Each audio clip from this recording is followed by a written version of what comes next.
Pouštíme se do nemocí přenosných ze zvířat na člověka.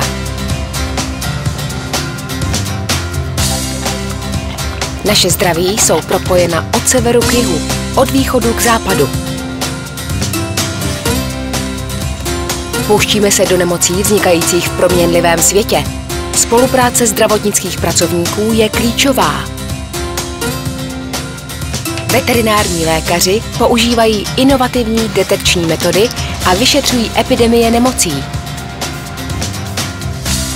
Veterinární lékaři stojí v popředí pokroku ve vědě a výzkumu. Veterinární lékaři svou prací podporují zdravou budoucnost. Veterinární lékaři nejsou jen zvířecí doktoři. V soukromých ordinacích, na farmách i ve veřejných službách po celé délce potravního řetězce veterinární lékaři přispívají k ochraně lidského zdraví. Ať už jste kdekoliv, veterinární lékaři jsou součástí vašeho každodenního života.